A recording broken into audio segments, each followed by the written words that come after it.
जो अंत और प्रारंभ है, हर युग का वो आरंभ है। ब्रह्मांड जिसने है रचा, संसार जिसने है बसा, ये कथा देवकी नंद की।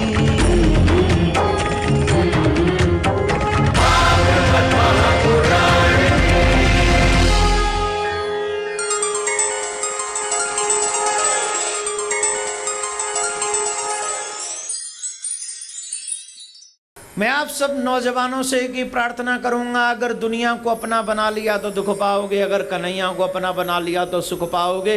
अगर तुम्हें सुख पाना है, जिंदगी में कभी दुखी नहीं होना, तो ध्रुव की पदराहों पर, पद चिन्हों पर चलते चले जाओ, क्योंकि ध्रुव के रास्ते पर सुख है और दुनिया के रास्ते पर दुख है। दुख पाने लगो तो दुनिया को दोष मत देना, क्योंकि रास्ता तुमने चुना है। सुख पाना है तो ये रास्ते पर चलो जो ध्रुव ने बनाया है।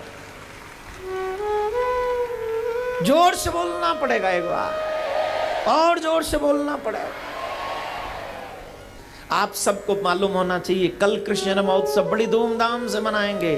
और मैंने साधुओं के मुख से, विद्वानों के मुख से सुना है, जो भगवान के उत्सव में शामिल होते हैं उनके घर में कभी अमंगल नहीं होता, इसलिए भगवान के मंगल में जरूर शामिल होना चाहिए। एक बार जोरदार राधे राधे बोलेंगे। अरे जरा जोर से बोलना पड़े। तो मेरे भाई बहन, देवर्षि नारद मिले मार्ग में। नारद जी ने पूछा कहाँ जा रहे हो? बोले भगवान का दर्शन करने। छोटे से हो? बोले तो क्या भगवान छोटों को नहीं मिलते? बोले मिलते तो हैं, लेकिन क्या विश्वास पक्का है, भरोसा मजबूत है? बोले प्रभु अगर आपकी कृपा होगी तो मेरा भरोसा भी मजबूत है। भरोसा मेरा इतना है, चाहे मेरे प्राण चले जाएं, लेकिन घर नहीं लौटूंगा बिना भगवान के दर्शन किए। लोग कहते हैं भगवान नहीं मिलते, सच्चाई यह है कि तुम्हारे हृदय में इच्छा शक्ति दृढ़ नहीं। ये 5.5 वर्ष का बालक कहता है भगवान नहीं मिलेगा तो लौट के नहीं जाऊंगा, और तुम लोग देख लो, उसे पाना है तो उसके लिए मजबूत होना पड़ेगा। इच्छा शक्ति पक्की होनी चाहिए मेरे भाई बहन, मजबूत होनी चाहिए। तुम्हारे कोई गुरु हैं? बोले नहीं। तो बोले आप दे दीजिए मंत्र। दे दिया। मंत्र है 12 अक्षर मंत्र, ओम नमो भगवते वासुदेवाय। इस मंत्र को दिया, बोले ये मंत्र जपना तुम्हें भगवान मिलेंगे। मंत्र जपने लगे। मात्र 6 महीने में भगवान मिल गए। ये उस समय की बात है जहाँ 60-60 हजार वर्ष लोग तपस्या करते हैं। वहां ध्रुव जी को मात्र 6 महीने में भगवान मिल गए। किस वजह से? बाल्यकाल की वजह से। और तुम्हें बताया जाता है कथा सुनना बुढ़ापे का काम है, भक्ति करना बुढ़ापे का काम है, मंदिर जाना तुम्हारे न्यू मॉडर्न पापी। पापी मीन्स मॉडर्न, मॉडर्न मीन्स पापी। जो पापी लोग कहते ये तेरे मंदिर जाने की है उम्र, ना ना ये तो भट्टी में जाने की उम्र है। ये कोई कथा सुनने की उम्र है, ना ना ये तो चूल्हे में जाने की उम्र है। काय की उम्र है? गंदे गंदे कमेंट करने की उम्र है, किसी को उल्टा सीधा बोलने की उम्र है, किसी पे लालछन लगाने की उम्र है, किसी को बुरी नजरों से देखने की उम्र है। क्या उम्र है अभी? बचपन सुधरेगा तो जवानी सुधर जाएगी, जवानी सुधर गई तो जिंदगानी सुधर जाएगी। मेरे भाई बहन, अगर जिंदगानी सुधारनी है तो बचपन सुधारना पड़ेगा। जितने भी पेरेंट्स यहां बैठे हैं, अगर चाहते हो तुम्हारे बच्चों का भविष्य सुधर जाए तो उससे पहले धर्मात्मा बना दो। अगर हम जैसों पे विश्वास नहीं है तो कोई बात नहीं, अपने साथ में लाओ, अपने साथ में ले जाओ। राइट है ना? कथा पंडाल में आओ, कथा पंडाल से जाओ। कौन कह रहा है पर्सनल हमसे मिलने आओ? बिल्कुल मत आओ, हमें भी तंग करते हो तुम लोग। Hello excuse me, I want to meet you but I am not free यार, गो। हम तो कहते हैं अगर हम पे विश्वास नहीं है, साधु संतों पे नहीं है, इट्स ओके, अपने आप पे तो कर ले। कथा सुन के धर्म को स्वीकार कर और चला जा। इसमें क्या जा रहा है? सिंपल सी बात है भाई, सिंपल है कि नहीं? इस कथा पंडाल में मैं किसी को नहीं जानता हूं। आओ कथा सुनो और जाओ, क्या बुराई है? महाराज जी से मिलना है। क्यों मिलना है? मुझे पैसे वाला बनना है। कोई काम चल जाए ऐसा उपाय बता दो। महाराज जी को तकलीफ देते हो तुम। जब मैं रास्ते में जाता हूं लोग पैर छूते धोती खींचते हैं। तुम लोग अपना दुखड़ा हमें सुनाते हो, हम अपना दुखड़ा किसको सुनाएं? लोग कहते हैं साधु संत ऐसे होते हैं, जनता को जानते हो कैसी होती है? इतने व्यवस्था है, आगे मत आना, इसके बावजूद भी गाड़ी के पास नजर आते हैं कुछ लोग। तो क्यों? मैं तो कहता हूं पैर मत छुओ, फिर भी छूने क्यों? अगर कमियां देखने जाओगे तो कमियां बहुत है मेरे भाई बहन। मुझ में जितनी कमियां शायद आप में उससे ज्यादा, आप में जितनी कमियां उससे ज्यादा मुझ में। कमियां मत देखो, अच्छाई देखो। और अच्छाई यह है कि भागवत तुम्हारा कल्याण करती है, और ये भागवत बचपन से ही सुनना चाहिए, जिससे हमारी जवानी सुधरे, बुढ़ापा सुधरे। अरे पूरी जिंदगी पाप करे फिर जवानी कैसे सुधरेगी? बोलो, बुढ़ापा कैसे सुधरेगा? बुढ़ापे में मन कैसे लगेगा? नहीं लगेगा मन। इसलिए बचपन से कथा सुनो, ध्रुव से सीखो। मात्र 6 महीने में भगवान को प्राप्त कर लिया। बोलो राधे राधे। भगवान प्रकट हुए, भगवान ने कहा वरदान मांगो, वरदान मांगो, वरदान मांगो। ध्रुव जी ने दोनों हाथ जोड़े, होठ हिला रहे हैं पर कुछ निकल नहीं रहा है। भगवान कह रहे कुछ वरदान मांगो। मांगे क्या? कुछ मांगना चाहते तो निकल ही नहीं रहा मुख से। भगवान ने अपना शंख ध्रुव के कपोल से लगाया। नारायण भगवान ने। सोई हुई सरस्वती जागृत हुई, और सोई हुई जब सरस्वती जागृत हुई तो ध्रुव जी महाराज ने प्रार्थना की, वंदना। योऽन्तः प्रविश्य मम वाच, योऽन्तः प्रविश्य मम वाच मिमां प्रसुप्तां संजीवयत खल शक्ति धारा सुधाम्ना।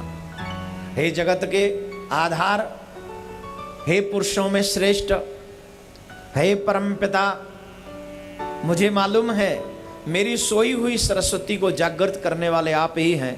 हे जगतपति, हे जगत निरंता, मैं आपके श्री चरणों में कोटि कोटि प्रणाम करता हूं। भगवान बोले वरदान मांग लो। ध्यान से सुनना इस बच्चे का वरदान।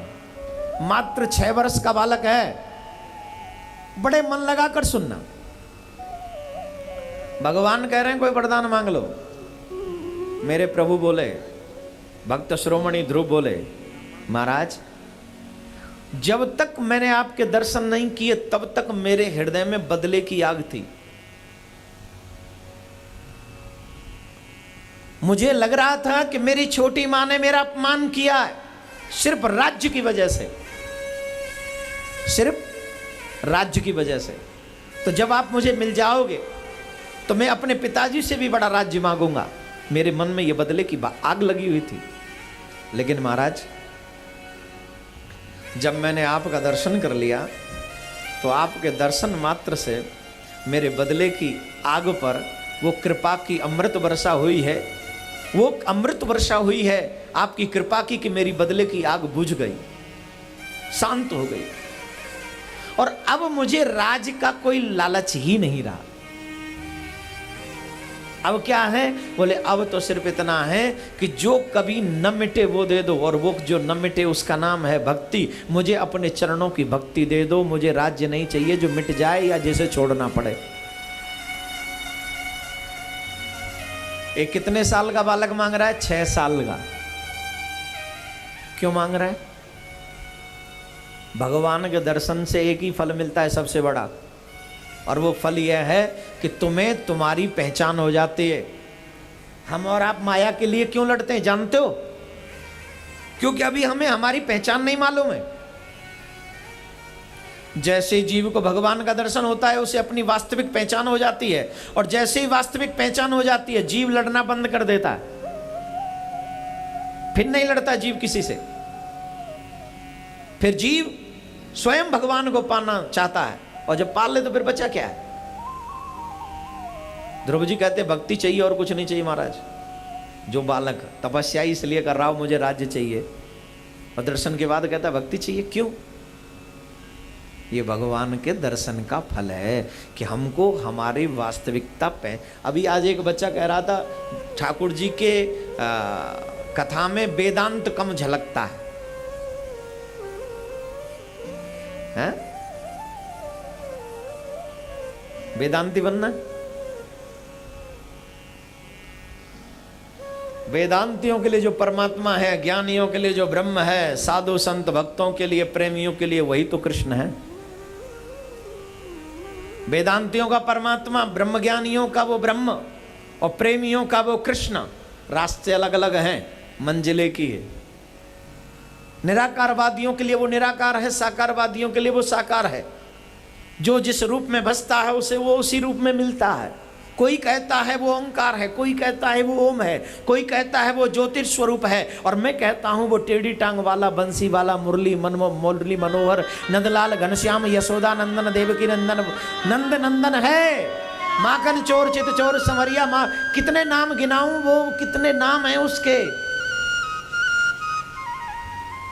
वो है, मेरा रास्ता अलग है।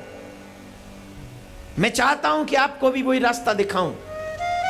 यहां पर आंखें बंद करके बात नहीं है, मैं तो कहता हूं तुम कृष्ण को देखो, तुम कृष्ण को पहचानो। लेकिन उसे पहचानने के लिए धैर्यवान बनना पड़ेगा, अपने आप को प्रेमी बनाना पड़ेगा। ध्रुव को कृष्ण दिख रहा है, नारायण दिख रहे हैं, तुम्हें क्यों नहीं दिख रहे? वो 6 वर्ष का बालक देख रहा है, तुम 66 साल के क्यों नहीं देख रहे? क्योंकि उस 6 वर्ष के बच्चे ने प्रयास किया, हमने प्रयास ही नहीं किया। हम घर बैठे हैं, घर बैठे दर्शन नहीं होगा। हम तो ये चाहते दुकान भी चलती रहे और आस्था भी चलता रहे, राइट? चाय भी बनती रहे और कथा भी सुनते रहो, राइट? कैसे मिलेगा? कथा के लिए कुछ तो त्याग करना पड़ेगा। कम से कम 3 घंटे ही सही, अपनी दुकान से उठ तो सही, 3 घंटे बैठ तो सही इस भगवान के कथा पंडाल में। एक प्रयास तो कर उसका और अपना कनेक्शन जोड़ने की। साहब, जब तक करंट और अर्थ के दोनों कनेक्शन न जोड़े जाएं तब तक बिजली नहीं जलती, तब तक प्रकाश नहीं होता। प्रकाश के लिए कंपलसरी है, जरूरी है, अर्थ और करंट दोनों का कनेक्शन हो। वैसे ही अगर भगवान को पाना चाहते हो तो इसके लिए बहुत ज्यादा जरूरी क्या है? अगर संसार का कर्म कर रहे हो तो उस कर्म का त्याग भी हो थोड़ा बहुत। आप यहाँ आओ, उसे पहचानो, उसे जानने की कोशिश करो। ध्रुव को मिल गए, भगवान ने कहा मैं तुम्हें अपना लोक दूंगा जो विष्णु लोक है। आज के बाद वो ध्रुव लोक के नाम से जाना जाएगा, और दे दिया, अपना लोक दे दिया। फिर उसके बाद ध्रुव जी के वंश में पृथु भगवान का प्रादुर्भाव हुआ है। बोलो पृथु भगवान की जय। उसके बाद प्रियव्रतोपाख्यान, प्रियव्रतो भागवतात्मरम, प्रियव्रत जी का वंश है, उसमें ऋषभदेव भगवान का प्रादुर्भाव है, जिनसे जैन धर्म प्रारंभ हुआ है। उसके बाद भरत जी के 3 जन्मों का वर्णन है। सुखदेव मुनि कहते हैं 3 जन्मों का वर्णन है। पहले भरत राजा थे। सच्ची बताओ, सुख कौन कौन पाना चाहता है? सच्चा सुख कौन कौन पाना चाहता है जो कभी ना मिटे? अरे पूछ रहा हूं तो बता नहीं सकते हो, बता दो। खड़े हो फिर भी चाहते हो, बैठ नहीं सकते हो। और चाहिए आनंद, सच्चा सुख। अरे भागवत सुनना तो आना चाहिए, जहां खड़े हो वहीं बैठ जाओ और बैठकर मन लगाकर सुनो, फिर देखो आनंद कैसे आता है। किस किस को सुख चाहिए? चाहिए ना? पक्के वाला रास्ता बताऊं कि नहीं? बताऊं? अच्छा पहले तुम बताओ, तुम्हें यहां ज्यादा आनंद आ रहा है कि घर में ज्यादा आनंद आता है? हैं? वाह वाह रे मौज फकीरा की, वाह वाह रे मौज फकीरा की, वाह वाह रे मौज फकीरा की, वाह वाह रे मौज फकीरा की, वाह वाह रे, वाह वाह रे, वाह वाह रे, वाह वाह रे, वाह वाह रे, वाह वाह रे, वाह वाह रे, वाह वाह रे, वाह वाह रे मौज फकीरा की, वाह वाह रे मौज फकीरा की। कभी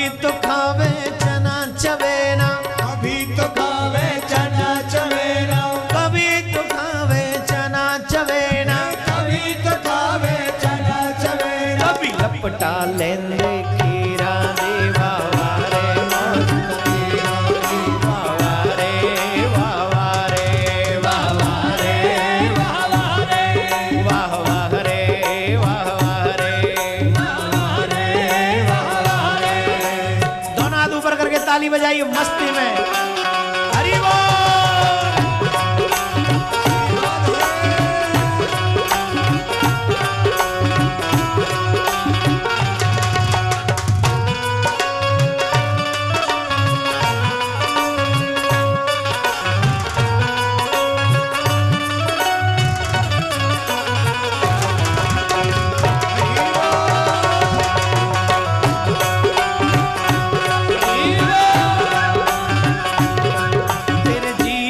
के दिन चारो तेरे जीवन के दिन चार गम आवे ना आवे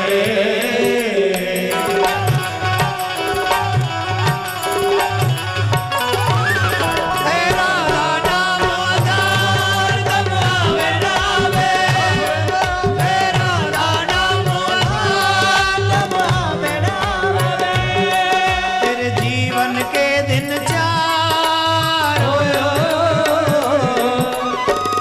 आनंद लेना है तो बैठो। सभी खड़े हो गए। ऐसे आनंद नहीं आएगा, पीछे सब बैठ जाओ।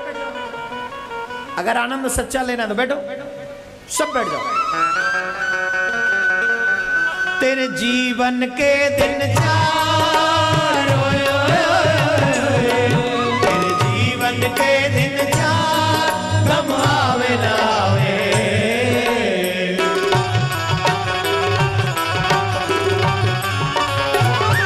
तेरा नाम उधार गम आवे ना आवे तेरा नाम उधार गम आवे ना आवे।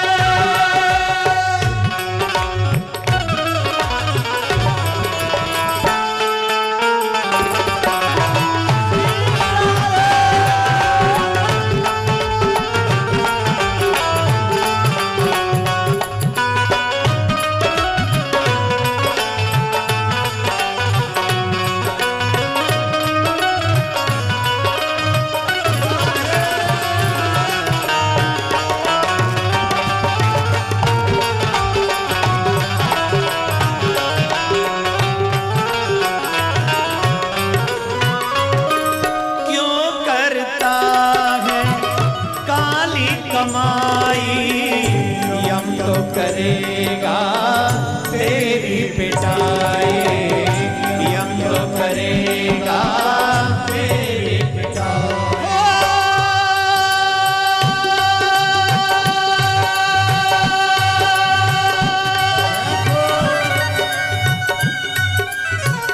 क्यों करता है काली कमाई यम तो करेगा तेरी पिटाई। तू हो जा रे तैयार तू हो जा रे तैयार दम आवे ना आवे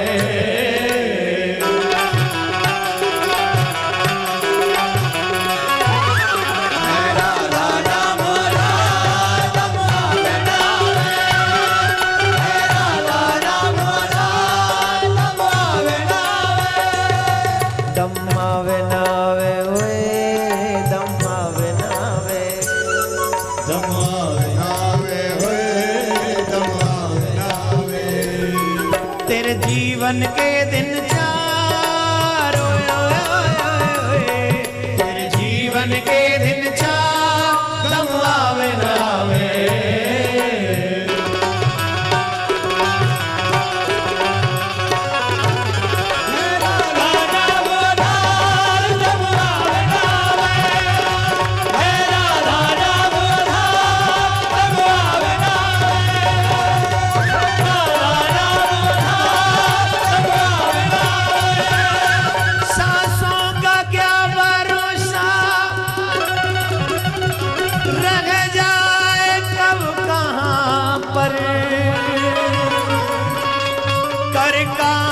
कुछ तू ऐसा हो जा नाम इस जहां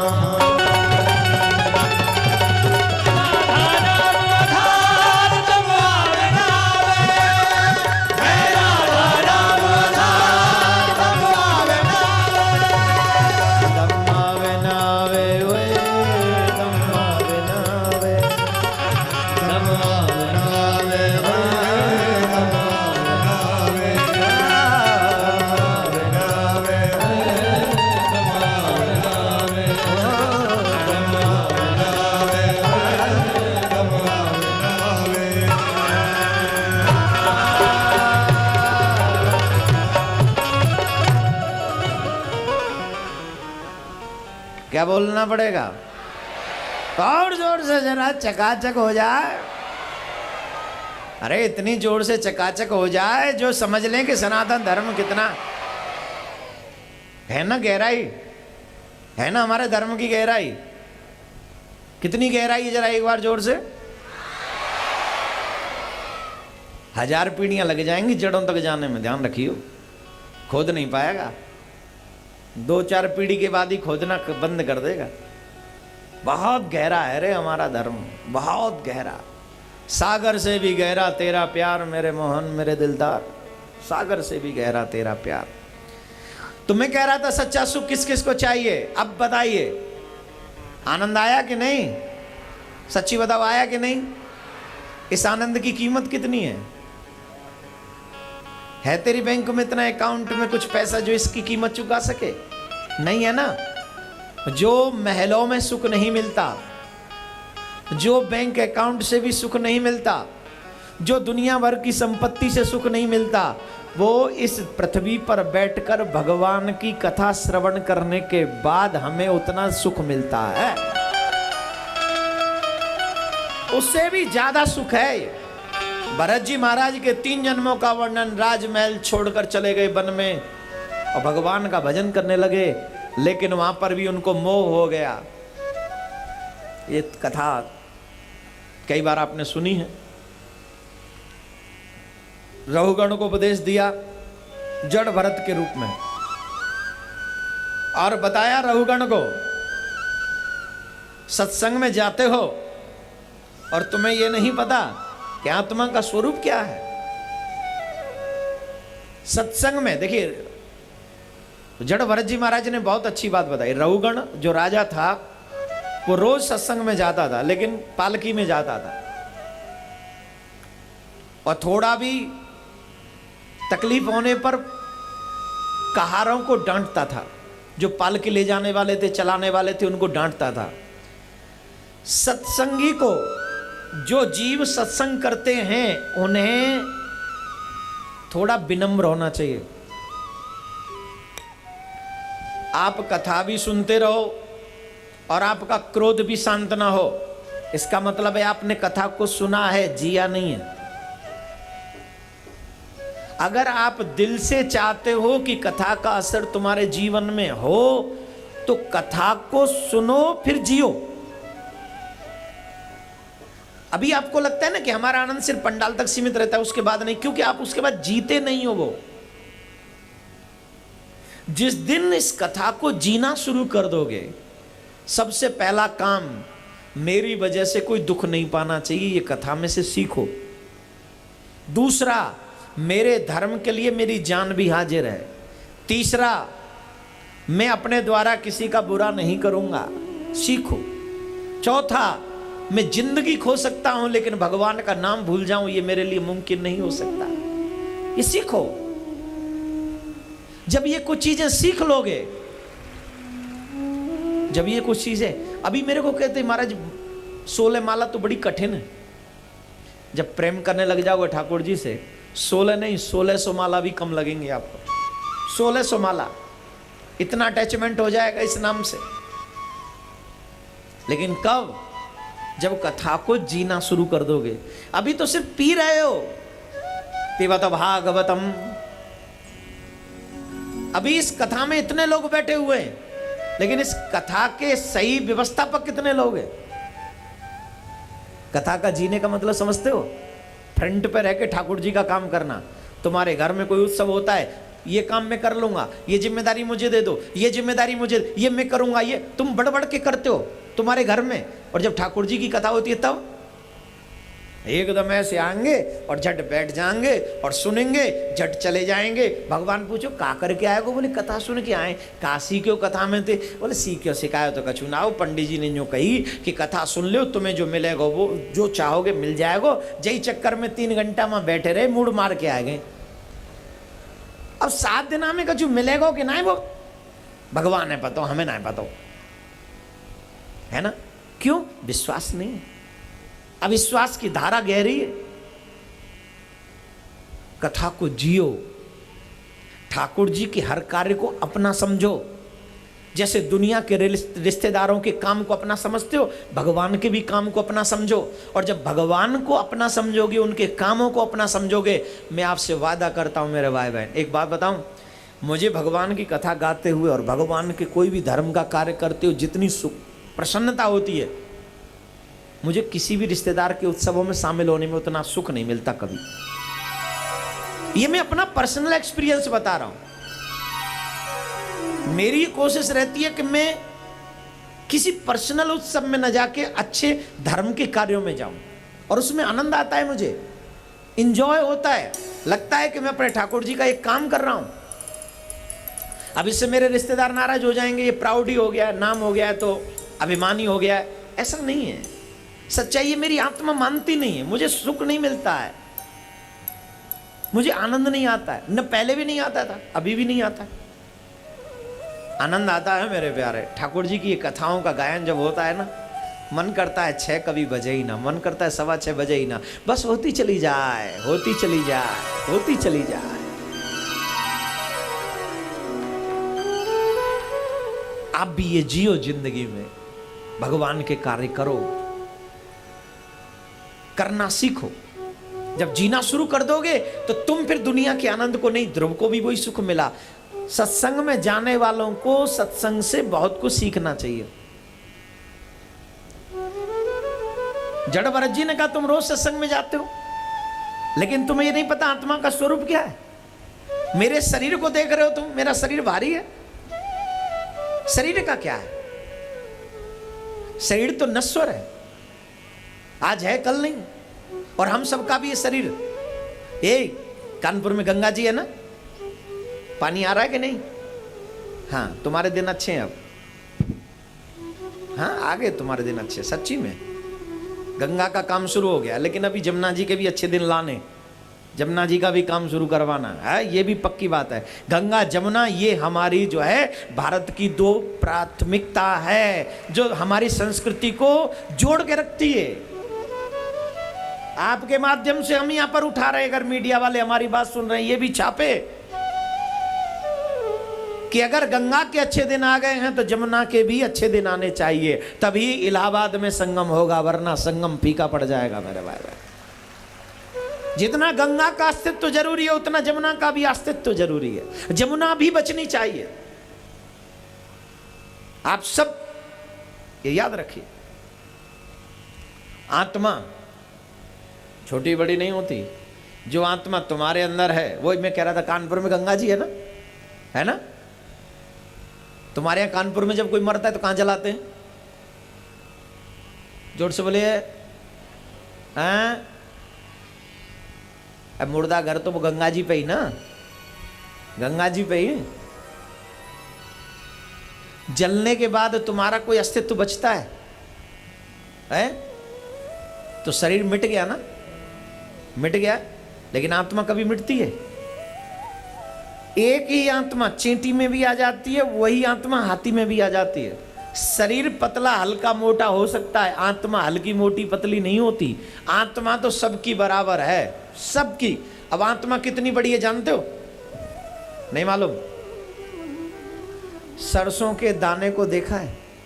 सरसों के दाने को 1000 गुना भाग में कम कर दो, इतनी बड़ी आत्मा है।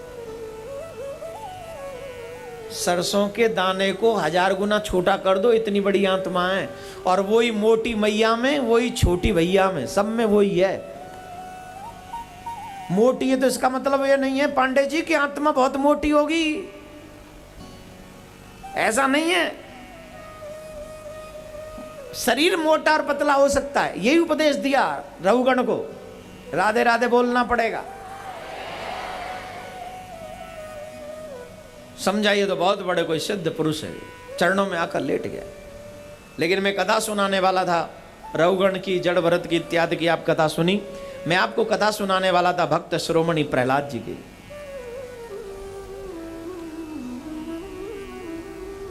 जब भी आप अच्छा काम करने जाओगे, विषम परिस्थितियां तुम्हारे सामने होंगी, मुश्किलें तुम्हारे सामने होंगी, लेकिन कभी भी उन मुश्किलों से पीछे मत भागना, कभी भी नहीं। ये मत सोचो कि भक्ति करने जाओगे तो माला माल हो जाओगे। बैंक अकाउंट फुल हो जाएगा। बैंक अकाउंट फुल नहीं होगा।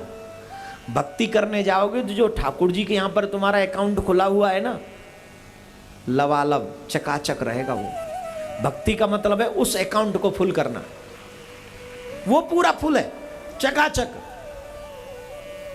सत्कर्म की पूंजी इतनी कमा लो कि वो बैंक लबालब हो और उसकी जो ब्याज आपको मिले तो यहां के अकाउंट को वो खाली ना होने दे, इतना कमाओ।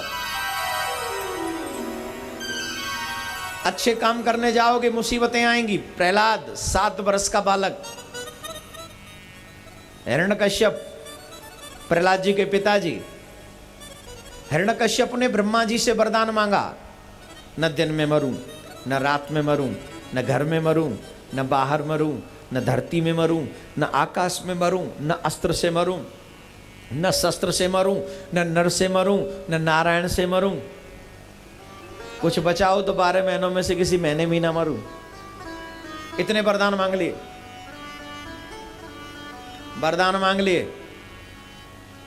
वरदान मांगकर ब्रह्मा जी ने वरदान दे दिए। लौट कर आए और सबसे कह दिया, अहम ब्रह्मोस्मि, मैं भगवान हूं, मेरी पूजा करो। अगर मेरी पूजा नहीं करी तो सबको मृत्यु दंड मिलेगा। और हमारे हिंदू भाइयों में एक बहुत अच्छी बात है, जितकू दीखे भरी परात, उतकू नाचे सबरी रात। ये वही देवता माने जो इनकी झोली भर दे, बैंक के भर दे, इनकी नजर में और कोई भगवान नहीं। हम लोग इतने पैसे के लालची हो गए।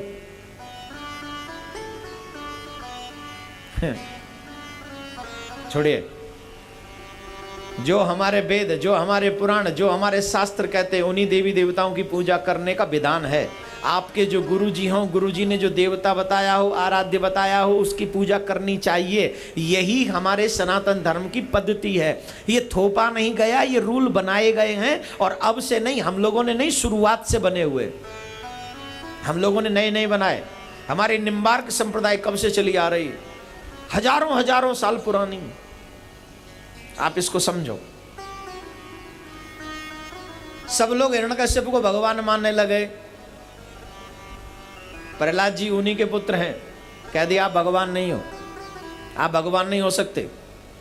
अरे मैं तेरा पिता हूं, दुनिया मान रही है, तू क्यों नहीं मानता? बोले नहीं, आप हो ही नहीं, आप मेरे सिर्फ पिता हो, मेरे भगवान नहीं। मेरा भगवान जानते हो कौन है? कौन है? अण में, कण में, थल में, भुवन भुवन में जो व्याप्त है वही मेरा परमात्मा है। सर्वम कृष्णमयम जगत, सर्वम खलविदम ब्रह्म। सब जगह गॉड इज एवरीवेयर, वो हर जगह मौजूद है, वो भगवान है। तुम तो सिर्फ यहां हो, वो हर जगह, तुम भगवान नहीं। अरे इसको पकड़ो, कारागार में बंदी बना लिया, कारागार में, और मारने के लिए सर्प भेजा। कितने साल का बालक है? 7। तुम 70। विश्वास तुम्हारा या उसका? सर्प आया डसने के लिए, सर्प को भेजा, जाओ। सर्प आया, विषधर है, बड़ा विषैला है, काला है, विष युक्त। तो सर्प को देखा और उसको देखते ही प्रहलाद जी ने सोचा ये विष वाला सर्प है, मुझे काट जाएगा, मृत्यु हो जाएगी। दूसरे क्षण याद आया, नहीं नहीं नहीं नहीं, कारागार के बाहर पहरेदार खड़े हैं, इसलिए भगवान प्रत्यक्ष रूप में नहीं आ सकते। मेरे प्रभु ही रूप बदल के आए हैं मुझसे मिलने के लिए। और अगर मेरे प्रभु आप मुझसे मिलने के लिए आए हो तो इतनी दूर क्यों खड़े हो? आओ न मेरे गले लग जाओ। सर्प को उठाया और अपने गले से लगा लिया। जैसे ही गले से लगाया, उसमें से स्वयं नारायण भगवान प्रकट हो गए, स्वयं नारायण प्रकट हो गए।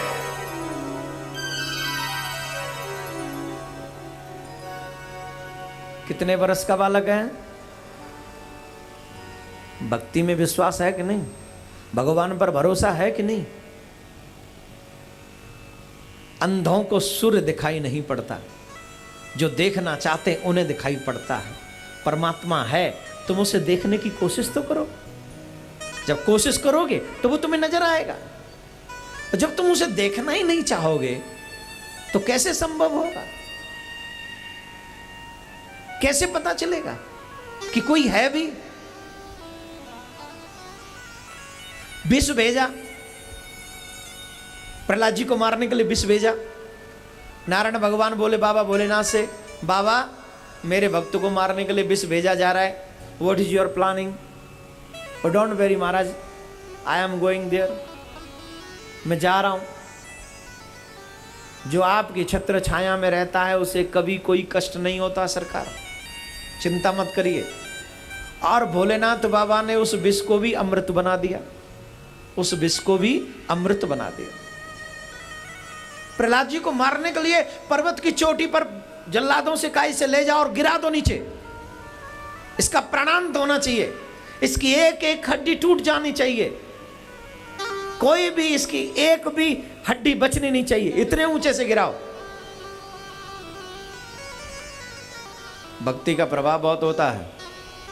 जो व्यक्ति भजनानंदी होता है ना, तुम उसके पीछे से कुछ भी कह लो, जब उसके मुंह पे जाते हो ना तो गड़बड़ा जाते हो, बोलने की हिम्मत नहीं होती है। भजनानंदी का प्रभाव होता है। जल्लाद जैसे लोगों का स्वभाव भजनानंदी ही बदल सकता है। प्रहलाद जी को उन जल्लादों ने देखा और जल्लाद बोले, प्रभु आपको देखने के बाद ऐसा लगता है कि हम लोग बहुत बड़ा पाप कर रहे हैं। आज से पूर्व हमने बहुत लोगों को मारा, लेकिन कभी भी हमारे मन में दया उत्पन्न नहीं हुई, परंतु आपका दर्शन करके हमारे ये लग रहा है कि हमारे जीवन में सबसे बुरा पाप आज होगा। प्रभु आप अपने पिता को भगवान मान लो, हमें इस पाप से बचा लो। प्रहलाद जी कहते हैं, तुम अपने मालिक की नौकरी करते हो और मैं अपने मालिक की नौकरी करता हूं। फर्क यह है कि तुम अपने मालिक की नौकरी दौलत पैसे के लिए करते हो और मैं अपने मालिक की नौकरी अपने आनंद के लिए करता हूं, अपने ठाकुर की हजूरी के लिए करता हूं। मेरे यहाँ मालिक की नौकरी में जो सैलरी मिलती है ना, वो बहुत कीमती है, वो गिनी नहीं जा सकती, अनकाउंटेबल एंजॉयमेंट है, उसमें आनंद है। मैं अपने मालिक की नौकरी नहीं छोड़ सकता, जैसे तुम अपने मालिक की। और यहां पर जिसने मेरे ठाकुर की नौकरी की है उसी को सच्चा आनंद मिला है। बाकी के तो दुनिया के सागर में लोग गोते लगाते रहते, दुख के सागर में गोते, उनके जीवन में आनंद है ही कहां, नहीं है उनके जीवन में आनंद। मजबूरी है हमारी प्रभु, बोले कोई बात नहीं। प्रहलाद जी को ऊपर से जल्लादों ने फेंका। प्रहलाद जी ने भगवान से कहा, हेलो प्यारे सुन लीजिए, अगर हमको कुछ हो गया ना, हमको कुछ हो गया, यू मस्ट अंडरस्टैंड, तुम्हारा नाम बदनाम हो जाएगा। हमें मरने की चिंता नहीं है, कल नहीं तो आज हम सबको मरना ही है, लेकिन किसी के हाथों से तुम्हारा भक्त मारा जाए, बदनामी तुम्हारी होगी, आने वाले लोग तुम्हारा नाम नहीं लेंगे। और सरकार इस दिल से तेरी बदनामी बर्दाश्त नहीं होगी, इस दिल से तेरी बदनामी।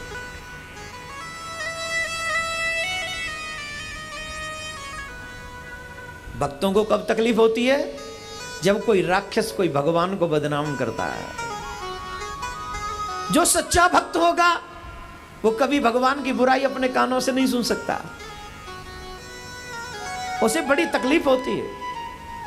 एक और बात बताएं, जब भी ऐसी कंडीशन हो ना तो भरोसा और मजबूत करना चाहिए, और उस स्थिति में अपने धर्म के साथ और भी मजबूती से खड़े हो जाना चाहिए, जिससे उनको मुंह तोड़ जवाब मिल सके कि तू लाख कोशिश कर ले धर्म को बदनाम करने की, तू कुछ नहीं कर पाएगा, क्योंकि हम हैं, हमसे तुम्हारी पहचान है, तुमसे हमारी नहीं। एक साथ खड़े हो जाना चाहिए बुरे वक्त में अपने धर्म के साथ। अगर धर्म का साथ तुमने छोड़ दिया, इसका मतलब तुम्हें लोग अच्छे धर्मात्मा नहीं। प्रहलाद जी ने कहा, सरकार हमसे आपकी बदनामी बर्दाश्त नहीं होगी, इसलिए देख लेना। भगवान बोले, आ तो सही, फूलों की सैया से भी सुंदर तुझे सैया दूंगा अपनी बाहों की। तू जब मेरे पास आएगा तो पृथ्वी स्पर्श नहीं कर सकेगी, पृथ्वी का पति तुझे लेने के लिए तैयार खड़ा है। आ तो सही, ऊपर से फेंक दिया और पृथ्वी के पति, भूमि के पति नारायण ने अपनी बाहों में, अपनी गोद में भक्त प्रहलाद को संभाल लिया। You are my responsibility my dear, तुम मेरी जिम्मेदारी हो, क्यों चिंता करते हो, यू आर माइन। बिल्कुल चिंता मत कर, चिंता उन्हें करनी चाहिए जो धर्म की राह छोड़ चुके हैं। तुम्हें चिंता करने की क्या जरूरत है, तुम्हारे लिए तुम्हें अभी हूं। और याद रखिए मेरे कन्हैया के दीवानो, किसी भी कंडीशन में चिंता मत करना। अच्छी बुरी परिस्थितियां आती जाती रहेंगी, लेकिन मेरा कन्हैया हर स्थिति में तेरे साथ में खड़ा हुआ है। मेरा गोविंद खड़ा हुआ है तेरे साथ। चिता में भेज दिया जलाने होलिका, जाओ जला दो इसे। होलिका को शीतल पट मिला हुआ है। अगर ये चिता में जाएगी, अग्नि में जाएगी, तो इससे कुछ नहीं होने वाला, लेकिन जो साथ में जाएगा वो जल जाएगा। लिया, जाने लगी। नारायण भगवान से कह रहे हैं, सरकार आर यू देयर? बोले yes of course I am there, don't worry, चिंता मत कर, जा तो सही।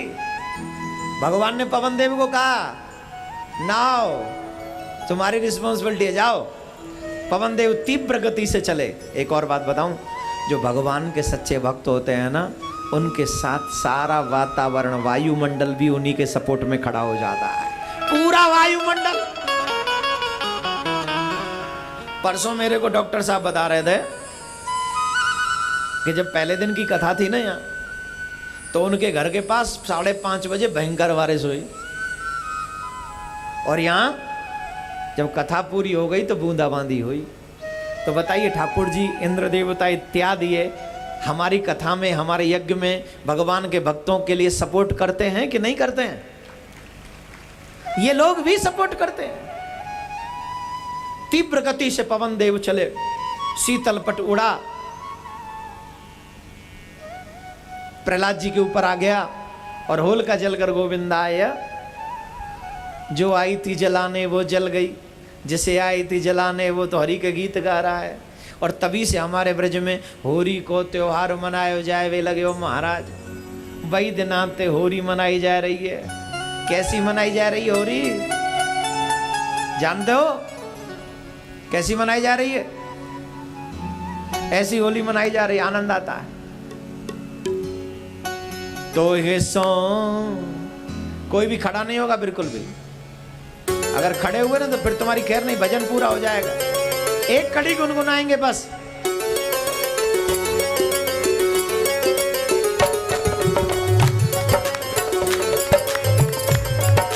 श्री राधे।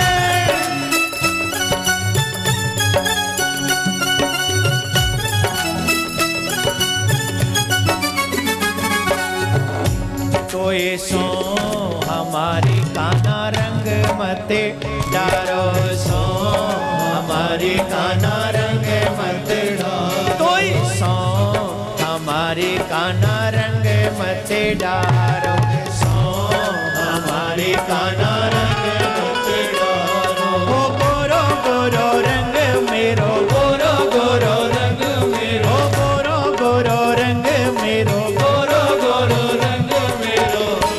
कहूँ है न जाए खारो, तो ये सो हमारे काना रंग मत डारो, तो ये सो हमारे काना रंग मत डारो। राधे।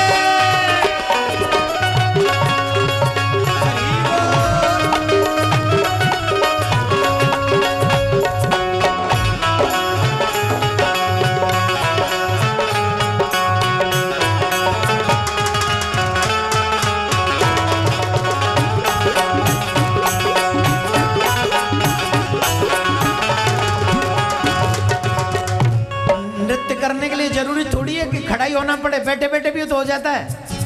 नहीं होता बैठे बैठे, आलसी कहीं के। खूब ढेर सारा खा के आते हो तो कहां से तुम पे इतना खा के आते हो? 5 किलो। दोनों हाथ ऊपर करिए बैठे बैठे।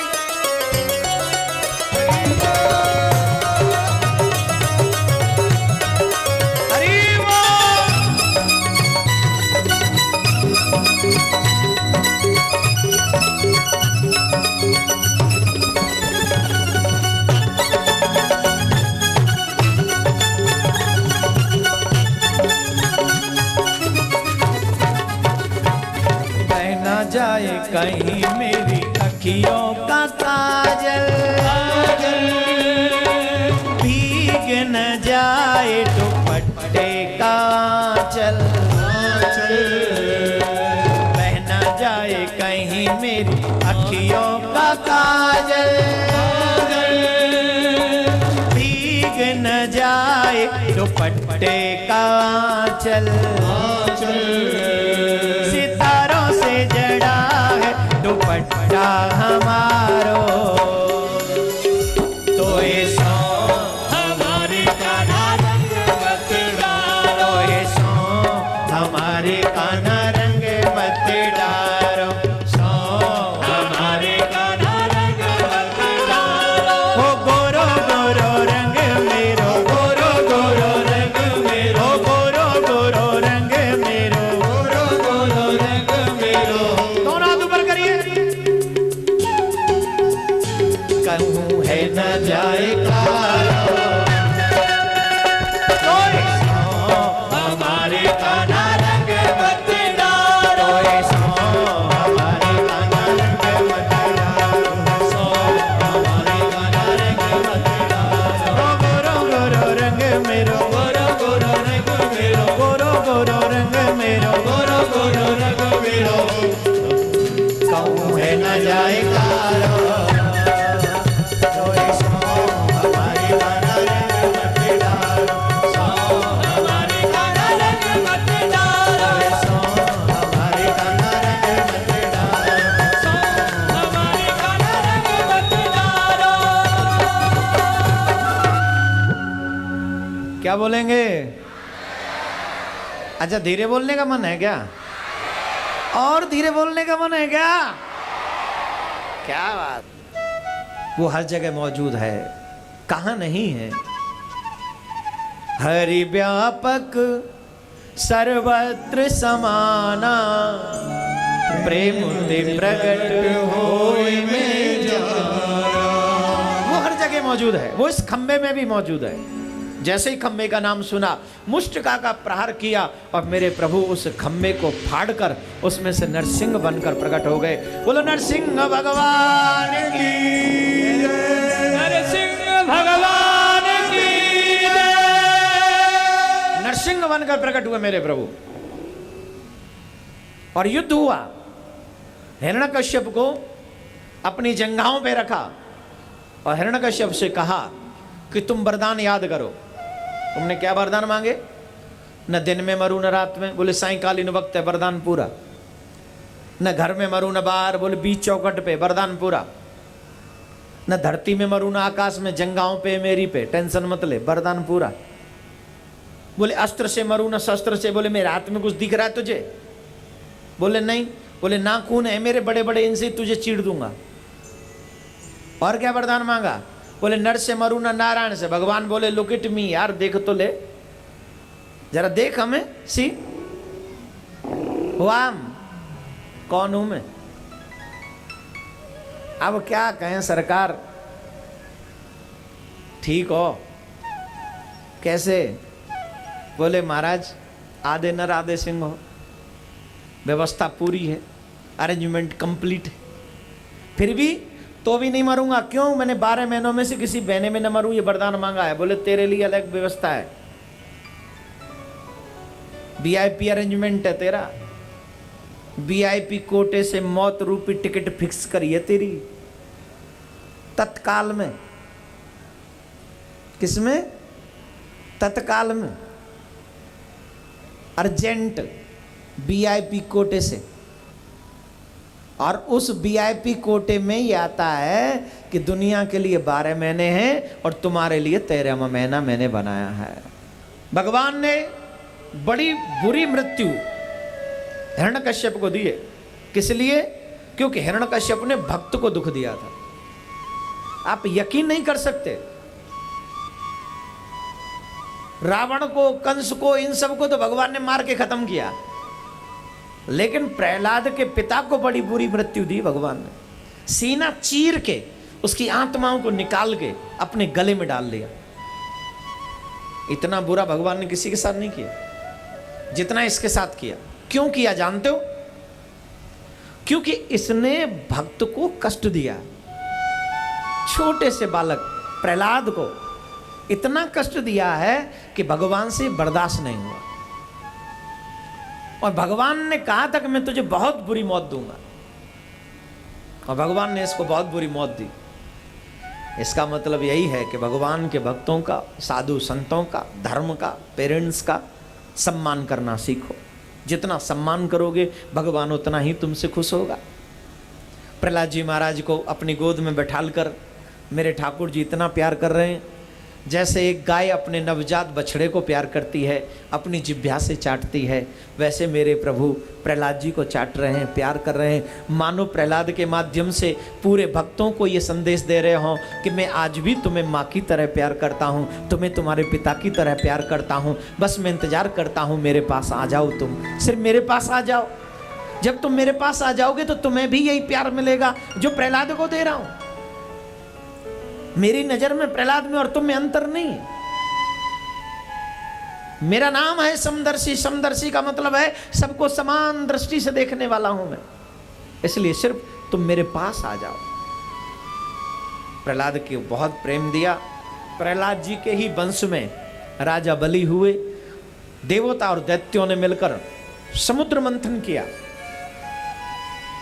और जब समुद्र मंथन हुआ तो समुद्र मंथन में अमृत जब निकला तो दैत्य उस अमृत कलश को लेकर भाग गए। भगवान मोहिनी रूप बनाकर दैत्यों को छलने के लिए बहुत सुंदर रूप बनाकर पहुंचे और दैत्यों को छला। देवताओं को अमृत पान कराया, दैत्यों को मदिरा। उसके बाद राजा बलि का जब देवराज इंद्र के साथ युद्ध हुआ तो देवराज इंद्र ने राजा बलि को समाप्त कर दिया था। शुक्राचार्य जी ने संजीवनी विद्या के द्वारा दैत्यराज बलि को जीवित किया, बलवान बनाया और फिर से युद्ध करवाया। और अब की बार राजा बलि ने देवराज इंद्र का इंद्रासन छीन लिया। तब भगवान को पुकारा, हे प्रभु हमारी रक्षा करो, हमारी रक्षा करो, हमारे ऊपर कृपा करो, हमारा इंद्रासन, हमारा देवलोक हमें वापस दिलवाओ। तब मेरे प्रभु ने बहुत प्यारा सा वामन रूप बनाया। और अभी जो एकादशी गई है, यही एकादशी भगवान के उस वामन रूप के प्राकट्य का एक बहुत बड़ा सुंदर दर्शन है। बोलो राधे राधे, जोर से बोलिए। दोनों हाथ जोड़ें और वामन भगवान का दर्शन करेंगे। दोनों हाथ जोड़कर बैठ जाएं जो पीछे भी खड़े। अरे बैठ जाओ भैया। अरे राजा बलि भी दैत्य कुल में जन्म हुआ था तो भी उन्होंने कितना स्वागत किया वामन भगवान का। हम तो फिर भी मानव जोनी में हैं, हम तो मानव हैं। बैठ जाइए सब। आइए, वामन भगवान पधार रहे हैं। बोलो वामन भगवान की जय, वामन भगवान की जय, भगवान वामन की जय। आत्मवत्सर भूतेषु ये पश्यत पंडितः। अपनी आत्मा की तरह दूसरी आत्माओं को समझोगे तो आनंद और भी बढ़ता चला जाएगा। एक बार जोर से बोलेंगे राधे। आइए सब मिलकर गाएंगे मेरे साथ।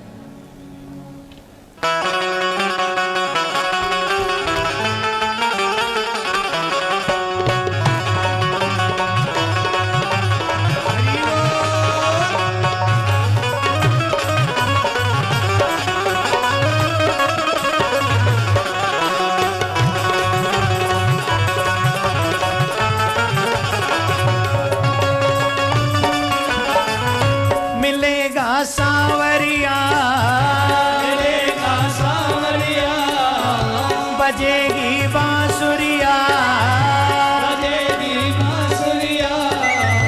मिलेगा सांवरिया, मिलेगा सांवरिया बजेगी बांसुरिया, बजेगी बांसुरिया।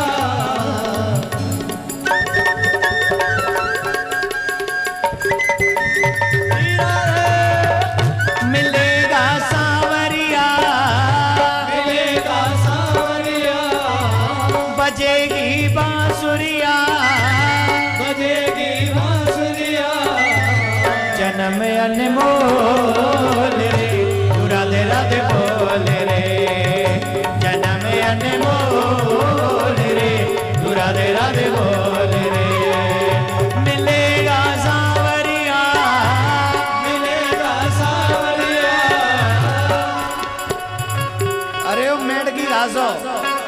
तुम खड़े जाओ, तुम क्यों बैठे हो? सब खड़े होकर नृत्य करेंगे। हरि बोल।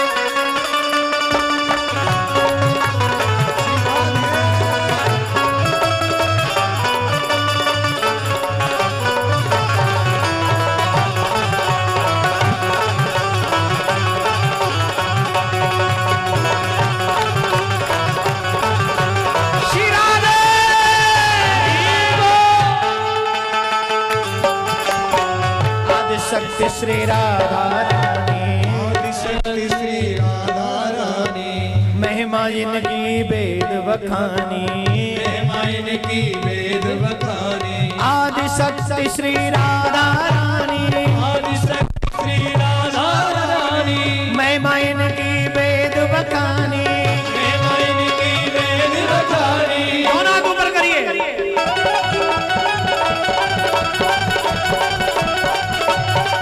बड़े को